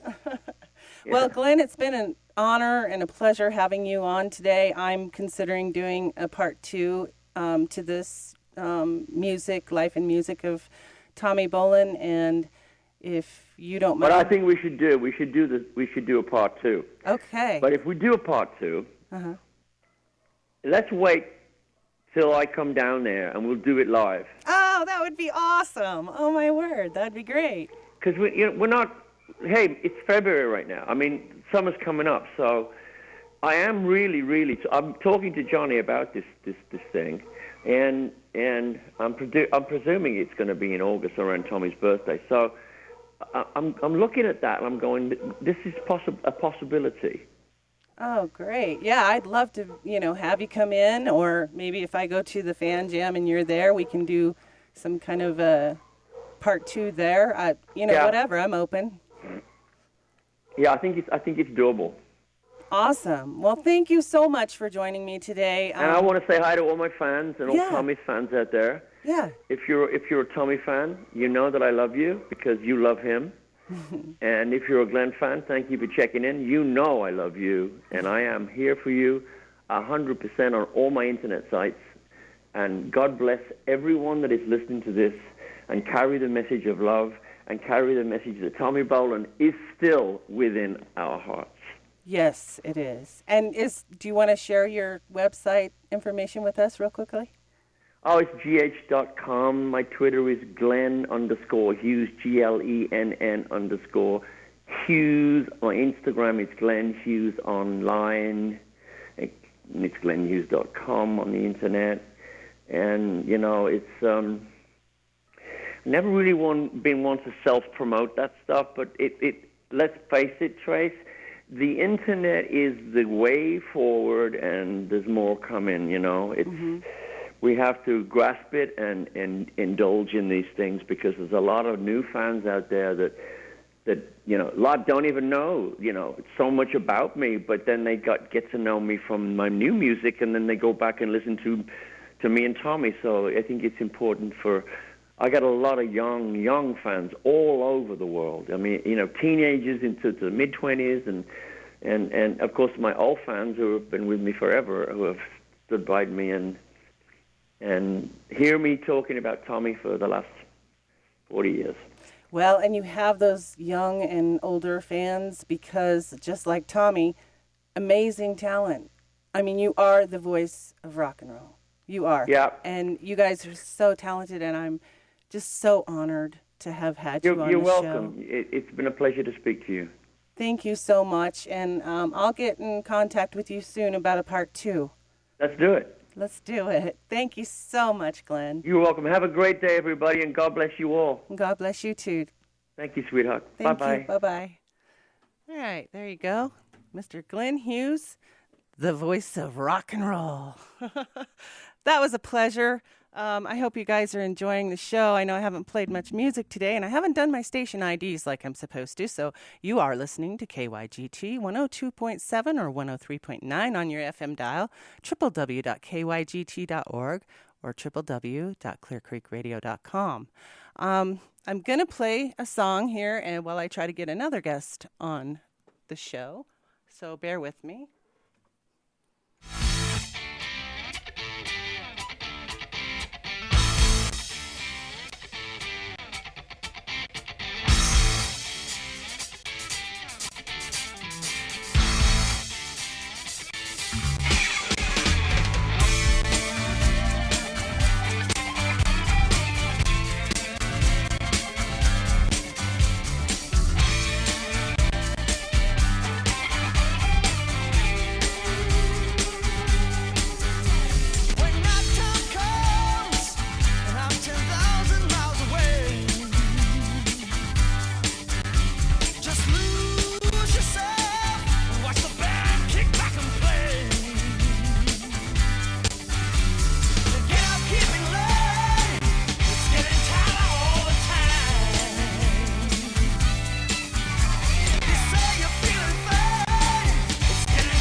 right, that's a little getting tighter. Deep Purple and Tommy Bolin. I have another guest on the line. Stan, are you there? I am here. Oh, loud and clear. Perfect. How are you, Stan? Good. Hang on 1 second, because you're not coming in too loud on mine. I'm going to see if I can turn it up a little. Okay. All right. I'm up all the way, so yeah. Can you hear me better now? Yeah, I think it's fine. Okay, cool. This is Stanley Sheldon, bass player, fabulous bass player, I might add, who played with Tommy quite a bit, and Peter Frampton as well. Thank you for joining me today, Stanley. Yeah, it's my pleasure, Denise. So, do you want to take us back to when you first met We Sure. Tommy and I met in Colorado. I had just moved out there from Kansas. You know, we were both pretty young. I was just 20, 21, and Tommy and I had met briefly right when I first got there, and then we both hooked up again a month or two later. You know, we only talked on the phone when we first met. It was funny because he had such a distinctive voice. I can remember meeting him on the phone through a mutual musician friend of ours whom I had gone out to play with in Colorado. So we were both in Colorado. And when we finally got there at the same time, we did meet. And it's kind of like an instant, I don't know, connection when we did meet face to face. And I had a feeling that we were probably going to be playing together soon. And that's right as he was leaving Zephyr. Okay. And so, how did that meeting come about? Like, were you guys going to work together then, or? Well, when we did meet face to face, that's when we first talked about. I mean, it's kind of a convoluted story, but yeah, we talked about playing together. And when we finally did jam for the first time, that's really what sealed the deal. I was playing in another band. Tommy was doing his last gig with Zephyr. I'm talking fast because you're asking me for a lot of detail. Oh, I'm sorry. I'm sorry. Oh, no. And they were doing their last show at the Santa Monica Civic Center. I was in California. Tommy came over the next day to the house we lived in, our band, and we jammed with this guy named Frosty on drums. It was Tommy, myself, Frosty. Bobby Berge was there because he was playing with Zephyr. So this was the first jam Tommy and I ever did together, and it sounded fabulous. So he goes, we got to play. And we both were going back to Colorado within weeks. Tommy sooner than me. When I got there, that's when he invited me to be in his new band, Energy, along with my cousin who was already there. That's a whole nother story. Okay. So what was it like to play with Tommy in the studio and on stage? Well, it was nothing better. I can't think of any musician I'd rather be on a stage with than Tommy. He was just so great and so intuitive about where his capabilities could take him in a song as far as improvisation goes. So it was always a wild ride with Tommy. So besides Energy, what other stuff? You worked on Teaser, I think, right? Yeah, that's really my favorite work that I did with Tommy. A lot of the early stuff, the quality just wasn't there. So that first studio album is still my favorite recording that Tommy ever did, save for the Billy Cobham Spectrum album. But did you ask me what other records have I played on? Yeah, what other projects did you do with Tommy?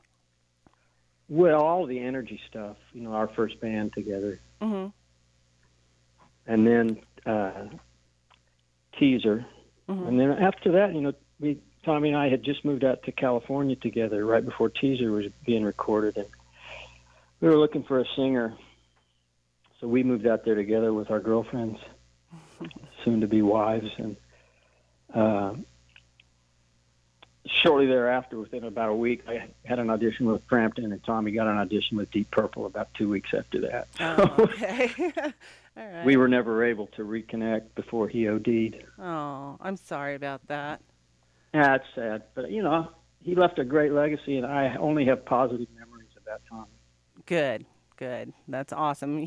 I was doing a lot of research for this show and watching some of the films of him play, and he's a remarkable player, songwriter, but when he got on that stage, I mean, you could just see in his face that he was so passionate, and it made him so happy to just be on stage. Oh, well, that's what I see in the face of all the great musicians. That's what we live for. We live for being on the stage. Frampton's the same way. I mean, we're most in our element, the players that love to play live like that when we are on stage. So it's like air for us. Oh, cool. So can I ask you a question? I got this kind of from you have to speak up, Denise. I'm really having a hard time hearing I'm sorry. You. I want to ask you a question that I got kind of from an inside source, and you can talk about it or not, but I kind of want to ask you, when you were in Energy and you guys were offered a record deal, and the record execs were there, and you guys didn't know they were still there after they offered you the deal? Oh, right. That was the famous faux pas. We were so happy to be getting any recognition that we got so drunk that we couldn't perform for the second set very well. That's a true story. I was told to ask about that because I was told there'd be some pretty funny stuff in there. So you can go funny. into detail or not. I barely remember because we did get drunk, so there's no memories. Okay. I remember very well. I remember vividly the first set before we got plastered. Okay. and we sounded pretty good, but again, Tommy's music was so eclectic and different that nobody really knew what to make of it. So I was never surprised that we didn't get a record deal at that point. Yeah. It was just too nondescript as to what to call what we were doing. Yeah. Nobody had done. I mean, the word fusion music had not even been created yet. But this is what we were. We were trying to fuse rock, blues, jazz, and just about everything in between. Wow. With singing, some of it without singing, some of it was jazz instrumental stuff, some of it with Jeff Cook singing, or Gary Wilson, our other attempt at a singer. And Mike Finnegan was probably the best attempt we made at having a singer. Because Tommy and Mike and I and a couple of other percussion players almost had an incredible band. But this was right at the time where the Frampton and the Deep Purple stuff happened, so it just never came to be. Wow. Are there any special moments with Tommy that you had that maybe haven't been told before that you would like us to hear today? Well, I mean, there's so many. I have thousands, but... Can you share some? One of my favorite ones is when we were doing Frampton Comes Alive. We were just mixing the tapes we had made that summer. And this was Christmas time in New York. And Tommy came and booked the same studio to do teaser tracks at the exact same time. So I was in the studio with Peter, mixing what was going to become Frampton Comes Alive, and then going over to Studio A and tracking songs for the teaser album with all these incredible jazz musicians like Dave Sanborn and Michael Narada Walden and the Brecker Brothers. So I was going back and forth, and it was just the most amazing time for Tommy and I. Little did we know that, especially for me, these were going to be the two recordings that most defined and still do my career, Mm-hmm. Well, that's awesome. Yes, I'm here. I'm sorry. I thought maybe you were going to go on. I could go on forever, but, I don't think we have that much time. Okay. Well, I appreciate you taking time out of your busy schedule. One other quick question. What are you working on currently? Where can we expect to see you? Maybe in Colorado? Are you in the music? Are you doing records? Or Actually, I've been reunited with Peter now for the last 5 years. I came back in to do the Frampton Comes Alive 35th anniversary in 2011, and I've been with him ever since. So I hope I can continue to do it with Peter for as long as he wants to play. And we are playing Red Rocks this summer. We're doing a double bill. They're just starting to put all the dates in. A double bill with Cheap Trick. So it's Peter Frampton and Cheap Trick at Red Rocks, I believe. Oh, I'd love to have you on right before that. if you wouldn't mind. Well, if possible, if there's a day off, sometimes we swing into town and we leave from the stage and get on the bus and go right to the next city. So it just depends on the days off. Maybe via telephone we can do one before. Excuse me? Maybe via telephone we could do another interview before the show. Oh, sure, we can always do those. Okay, awesome. Well, I'm going to make a point to come and see you then at Red Rocks. Well, good. Let me know if when you get when you firm it up, and I'll get you some passes to come back and meet everybody. Oh, that'd be awesome. Thank you. Yeah, no problem. That's Red awesome. Rocks is such a fun venue. Oh, isn't it? It's beautiful and amazing, isn't it?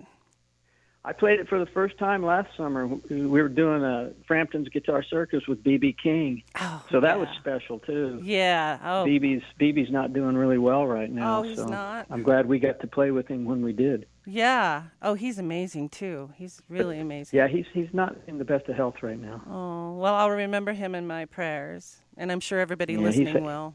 He's had such an influence on everybody. Oh, yeah.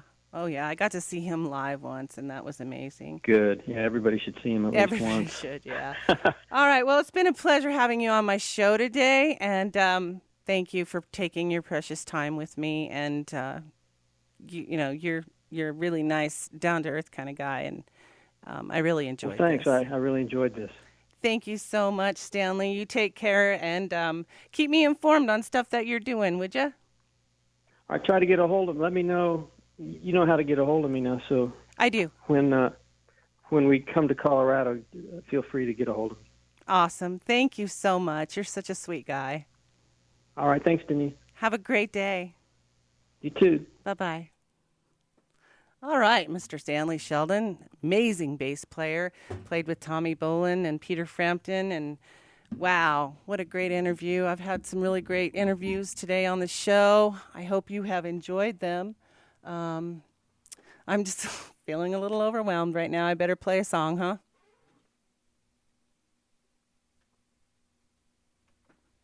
All right, here we go.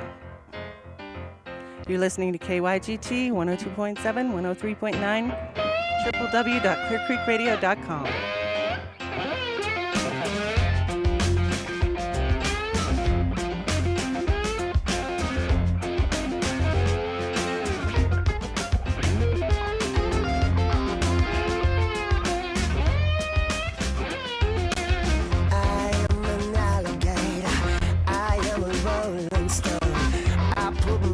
Steps on the moon.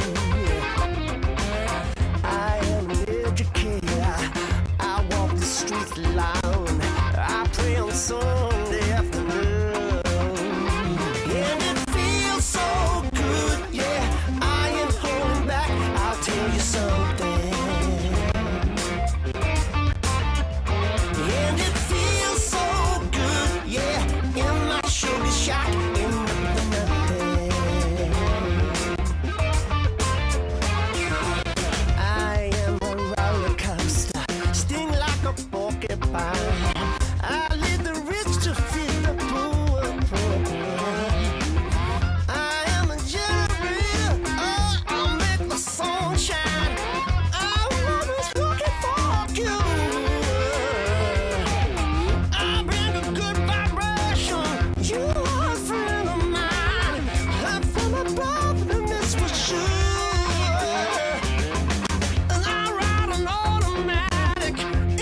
You're listening to KYGT 103.9 FM, 102.7 FM, www.clickweekradio.com, and www.kygt.org. It's Fridays with Denise Faithful. And this is the life and music of Tommy Bolin.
right, this is Fridays with Denise Faithful on KYGT 103.9 FM. Thank you for tuning in today. This has been the life and music of Tommy Bolin. I want to thank my guests, Mr. Glenn Hughes, the voice of rock and roll, and Kenny Passarelli, and Stanley Sheldon. I was going to call him Stan, but we're not really good friends. Stanley Sheldon. Thank you all so much for calling in and being a part of this show and giving us so much insight on Tommy and what a great talent, and from what I understand now, what a kind soul. And you all know what kindness means to me. I preach it all the time. Be kind wherever you go. All right, sadly, on December 4th, 1976, Tommy Bolin died from an overdose of heroin, alcohol, cocaine, and barbiturates. He was just a tender 25 years of age. The following came from a Rolling Stone article written by Charles M. Young, January 13th, 1977. He was buried December 10th in a family plot in Calvary Cemetery in Sioux City, Iowa, where 350 people were in attendance. His one-time girlfriend, Karen Uleberry, put a ring on his finger that Jimi Hendrix had been wearing the day he died. It was a gift to Tommy from Deep Purple's manager. Karen had been saving it for Tommy because he kept losing it. Just before Tommy's final concert, John Marlowe of the Miami News, after an interview with the guitarist, told Tommy, "Take care of yourself," to which Tommy replied, "I've been taking care of myself my whole life. Don't worry about me. I'm going to be around for a long time." Tommy, you are around. You're around in your music and your spirit and the way that you've touched people's lives. Wow, we're so blessed that you were on this earth for the short time that you were, and that you gave us the amazing, wonderful music that you did, and the way you touched so many hearts. You're greatly missed to this day. It's been about 39 years, and we will be listening to you forever. Thank you all for listening to me today. I plan on doing a part 2, as you may have heard during the show. Tommy Bolin, the life and music of Tommy Bolin, part 2. So stay tuned for that. The guests that were on today are all excited about doing it again. So thank you for tuning in today, and let's all remember Tommy by his music.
If you will, please welcome someone who's been making music in Colorado for a long time. You remember Zephyr, and now the leader of the James Gang, Tommy Bolin and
and women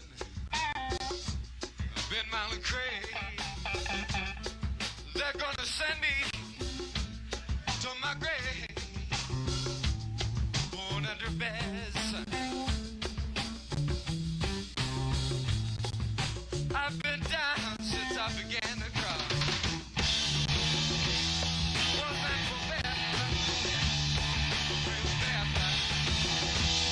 Wasn't for bad luck, a real bad luck. Wasn't for bad luck, I wouldn't have no luck at all. Wouldn't have no luck at all. No. Wouldn't have no luck at all.